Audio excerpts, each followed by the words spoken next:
Olá, caríssimo telespectador da Rede Século XXI, obrigado pela sua audiência. Está começando mais um programa Luz da Vida, o nosso compromisso semanal, domingo, final da tarde, dia em que celebramos a vitória de Cristo sobre a morte. Nos próximos 30 minutos, estaremos a refletir um argumento que é relevante para você, para mim, para todos nós, os Salmos na nossa vida, o livro de oração por excelência dos judeus, de Jesus, da nossa igreja, a igreja primitiva e a igreja em todos os tempos. O propósito ousado de comentar os versículos dos Salmos, um por um, com os padres da igreja, continua avançando. Já estamos no Salmo de número 5, o Salmo que foi composto pelo rei Davi, assim se encontra no versículo 1, ele se intitula o autor deste Salmo. Salmo que na Bíblia Ave Maria é chamado Oração da Manhã. Terminamos o programa anterior comentando o versículo 8, com a interpretação maravilhosa de São João Crisóstomo, patriarca de Constantinopla, bispo e doutor da Igreja. Eu julgo oportuno também ler e comentar à luz de Santo Agostinho esse versículo 8. Portanto, vamos ver primeiro o versículo 8 do Salmo 5 e depois a belíssima interpretação, também belíssima interpretação dada por Santo Agostinho. Com a palavra, o rei Davi. Mas eu, graças à vossa grande bondade, entrarei em vossa casa, prostrar-me-ei em vosso santuário, com o respeito que vos é devido, Senhor. Qual é o grande santuário de Deus? O mais importante, destruir esse templo e em 3 dias eu o reconstruirei. Quem foi que disse isso? Foi Jesus, no episódio da expulsão dos vendilhões do templo, João capítulo 2. Jesus é a Shekinah. Jesus é a tenda. Jesus é a morada de Deus entre os homens. Portanto, o cristão, quando lê esse versículo, entrarei em vossa casa, prostrar-me-ei em vosso santuário, interpreta logo, entrarei no teu coração, Jesus. Vós sois o santuário onde eu quero habitar para sempre. Quando eu estiver preparado este lugar, voltarei e tomar-vos-ei comigo para que onde eu estou, vós estejais também. Jesus está sempre conosco. Eis que eu estarei convosco todos os dias, até a consumação dos tempos. Portanto, quem é o santuário de Deus à luz do Novo Testamento é a pessoa do Senhor Jesus, morto e ressuscitado. Agora vamos a Santo Agostinho, interpretando esse versículo, com a palavra, o grande doutor da igreja. Prostrar-me-ei em vosso santuário, com o respeito que vos é devido, Senhor. Quer dizer, perto do templo. Entenda-se não se tratar da perfeição, mas do progresso no caminho da perfeição. Naquele que a alcançar, realizar-se-á o que foi dito, o perfeito amor lança fora o temor, pois já não temem o amigo aqueles aos quais foi dito, não mais vos chamo servos, mas eu vos chamo amigos, quando tiverem obtido o que lhes fora prometido. Estamos a caminho. Agora, pela fé, nós habitamos no coração de Cristo. Vinde a mim, vós todos que estáis cansados. A peregrinação para o templo novo, a peregrinação para o santuário da nova aliança, é uma peregrinação que comporta o rumo à perfeição. A meta a ser alcançada é a perfeição. Enquanto houver o pecado nesta vida, o santuário, sem dúvida alguma, é uma meta que pode ser alcançada. A vida da graça de Deus, a intimidade com o Senhor Jesus.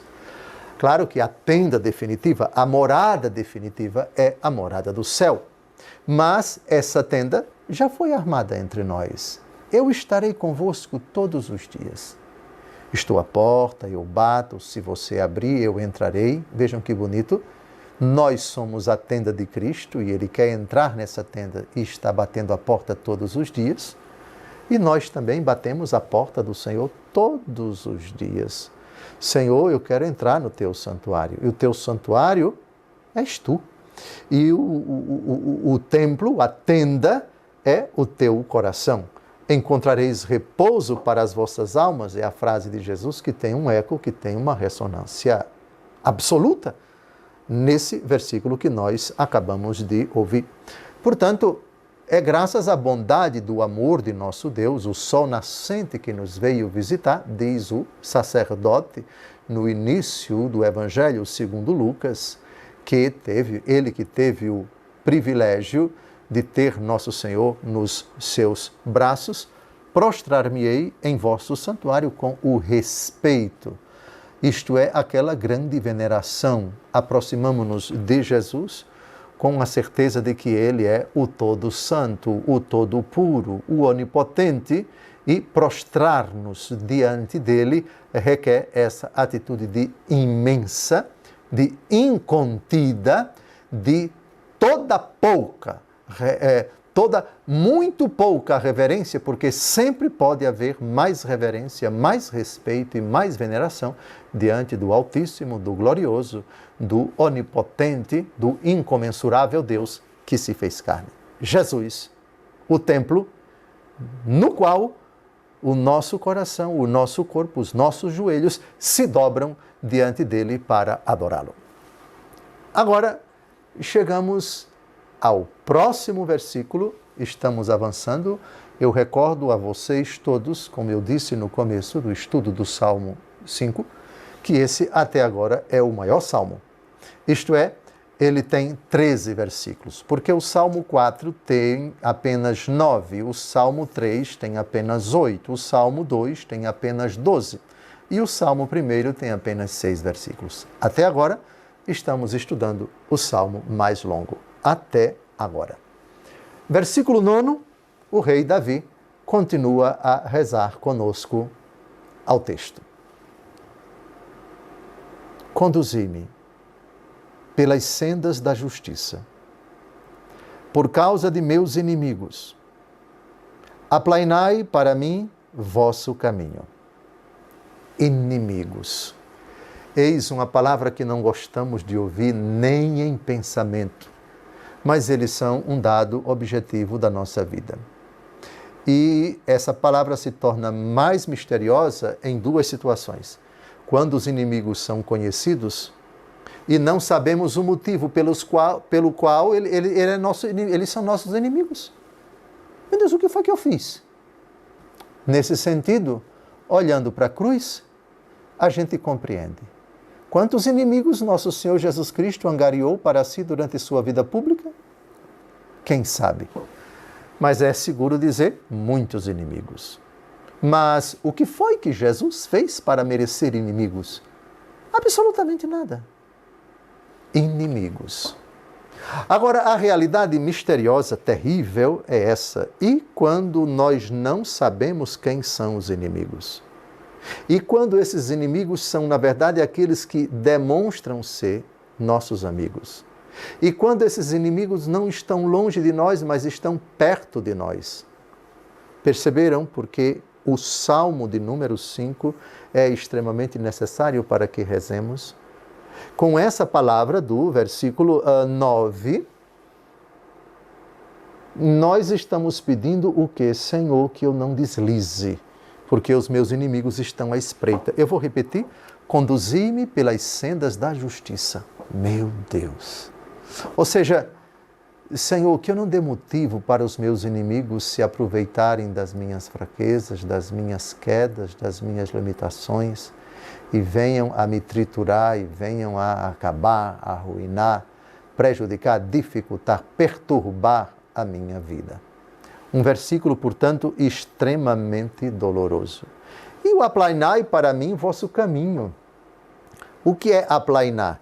É tornar um caminho íngreme, cheio de altos e baixos, com pedras, com dificuldades de natureza topográfica, um caminho transitável. Lembram das palavras do profeta Isaías citadas por São João Batista? Quais foram as palavras? Preparai os caminhos do Senhor, aplainai as suas veredas. A gente lembra logo dessa expressão do profeta Isaías citada por São João Batista. Sou uma voz, ele é uma voz que clama no deserto. Com a palavra interpretando esse versículo, Santo Agostinho, conduzi-me pelas sendas da justiça, por causa de meus inimigos. O salmista Assais declarou estar a caminho, isto é, progredindo em direção à perfeição, não ainda na própria perfeição, enquanto ainda deseja ardentemente ser conduzido até ela. Pelas sendas da justiça, não naquela que imaginam os homens. Pagar o mal com o mal parece justiça, mas não é a justiça de Deus de quem se disse: faz nascer o sol igualmente sobre os maus e os bons. Ao punir os pecadores, Deus não lhes inflige mal proveniente de si próprio, mas abandona-os aos males derivados deles mesmos. Eis que o mal gerou a injustiça, concebeu o trabalho e pariu a iniquidade. Abriu uma fossa, escavou-a e cairá na fossa que abriu. Seu trabalho recair-lhe-á na própria cabeça e sua maldade descer-lhe-á sobre a fronte. Quando Deus castiga, pune como faz o juiz aqueles que menosprezam a lei, não lhes infligindo por si mesmo o mal, mas expulsando-os para o lugar de sua própria escolha, a fim de que se consuma a miséria em grau extremo. O homem, porém, ao pagar o mal com o mal, levado por mau desejo, já se torna mal, querendo punir o mal. Uma interpretação que mostra realmente a presença dos inimigos na nossa vida. Quando somos inocentes, Deus cuida deles de duas formas. Primeira, ajudando-nos a perseverar no caminho da justiça, nas sendas da justiça, de forma íntegra, para não dar motivo a ninguém, nem aos inimigos, para sermos causa de repreensão. E cuida também deles, fazendo com que eles colham aquilo que eles semearam.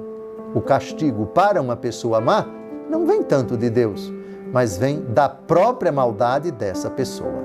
Isso nos faz lembrar, Gálatas 6:7, o que o homem semeia, isso ele colherá. Está terminando o primeiro bloco, não saia daí. Daqui a pouco a gente volta.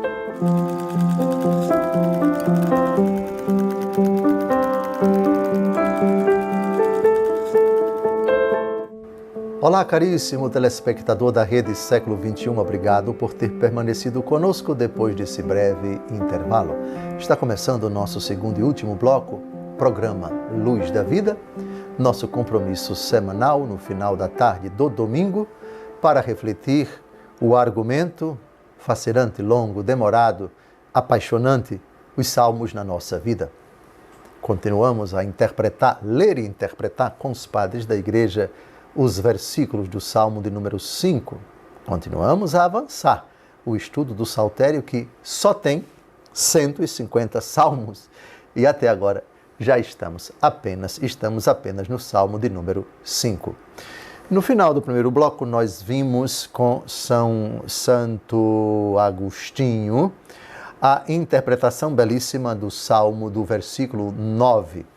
Acho oportuno a gente ainda retomar o versículo 9, só que agora com São João Crisóstomo. Ele vai dar uma interpretação também muito bonita desse salmo, que é muito atual e evoca realidades sofridas, doloridas e dolorosas, porque a palavra que se encontra aqui é uma palavra que não gostaríamos nem de ouvir, nem que essa realidade existisse. Mas, infelizmente, temos que ouvi-la, e essa realidade existe, e ainda que não saibamos os inimigos.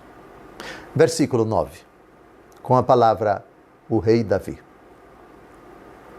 Conduzi-me pelas sendas da justiça, por causa de meus inimigos. Aplainai para mim vosso caminho.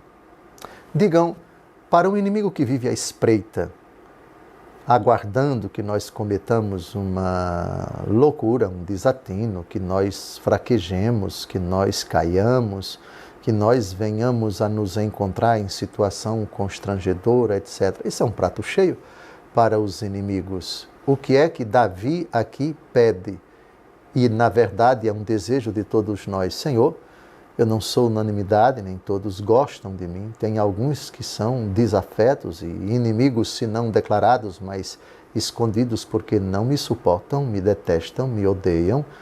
Senhor, faz-me caminhar na justiça, aplaina os meus caminhos, isto é, que eu peregrine sempre na vossa fidelidade, na vossa verdade, que eu seja sempre reto e irrepreensível.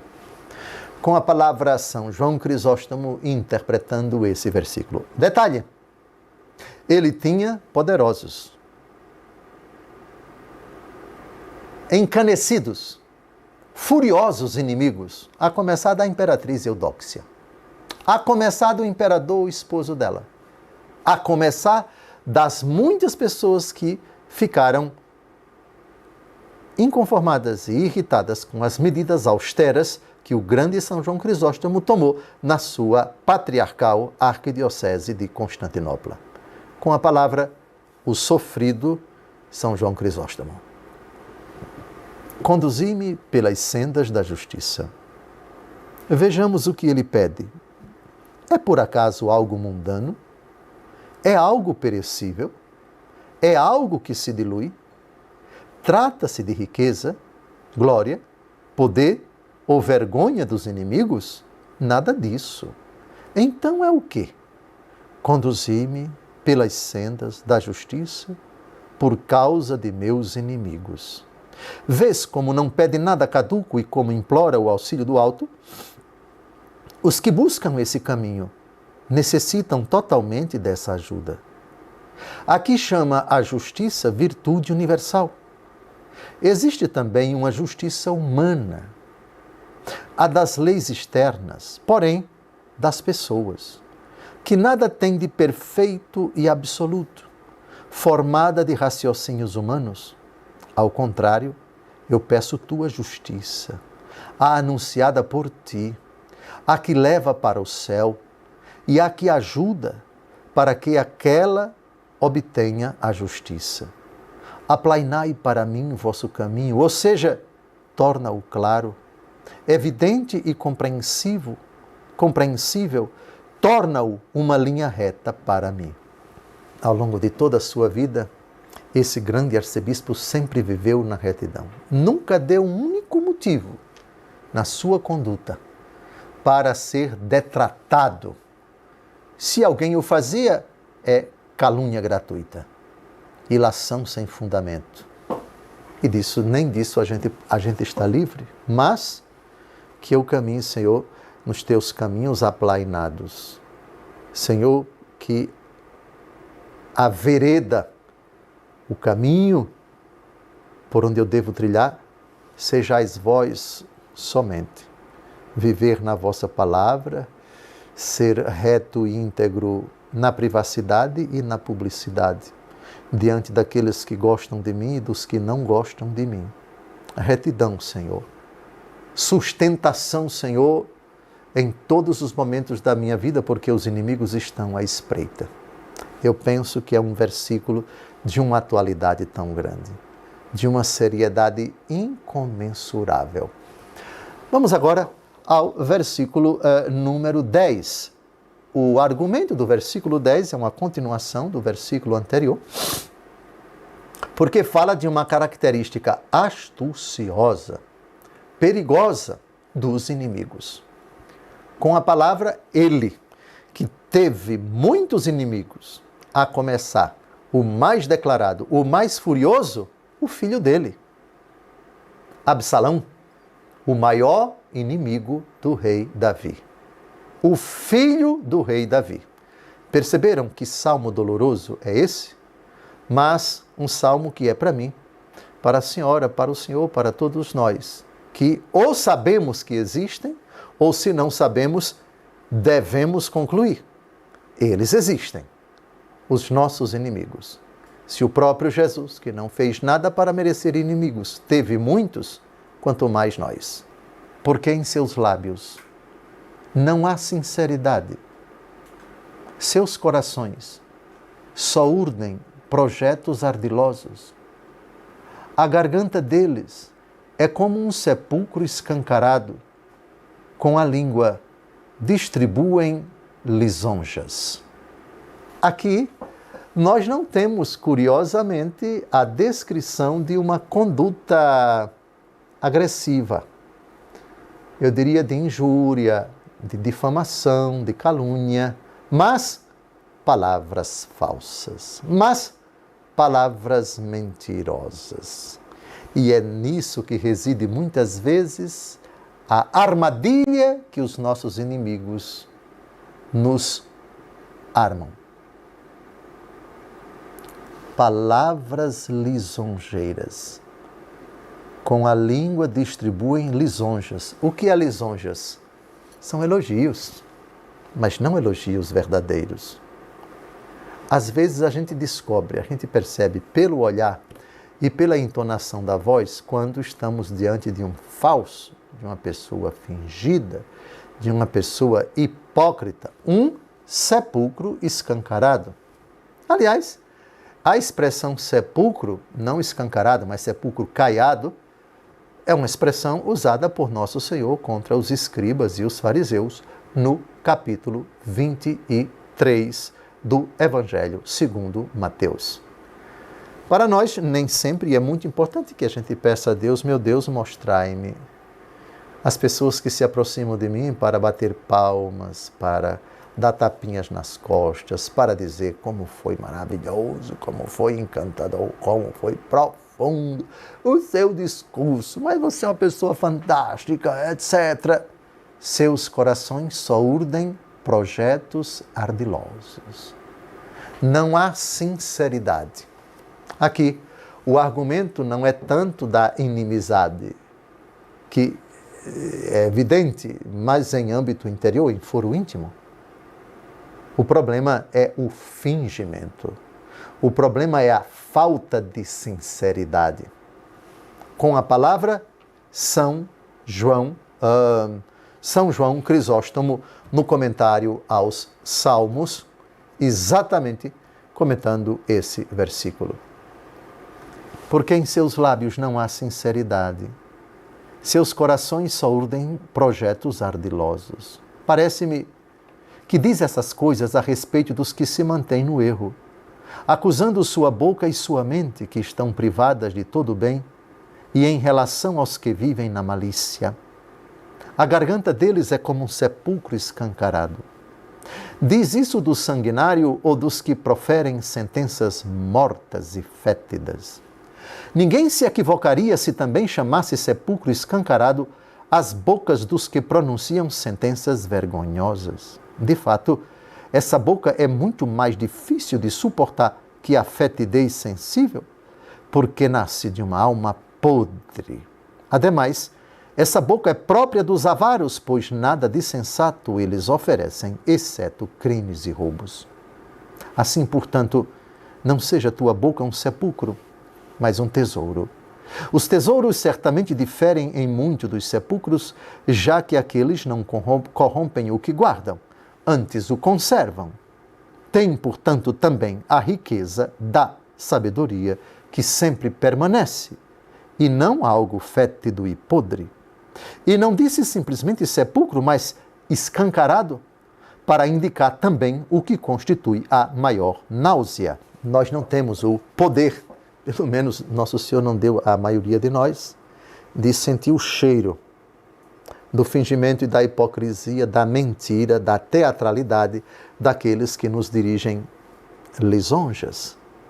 Mas nós podemos pedir sempre o dom do discernimento ao Espírito Santo de Deus, para que a gente tipifique, para que a fumaça da falsidade apareça quando tais pessoas próximas a nós nos elogiarem com esse cinismo, com essa maestria, com essa capacidade de iludir e de enganar, com seu sorriso artificial, com suas palavras mentirosas, para que tomemos as devidas precauções, as devidas cautelas e nem nos deixemos envaidecer, nem acreditemos facilmente nessas víboras, cuja tática é, antes de tudo, enganar, iludir, para talvez com sentimentos escusos nos deixar aqui no centro de sua mão.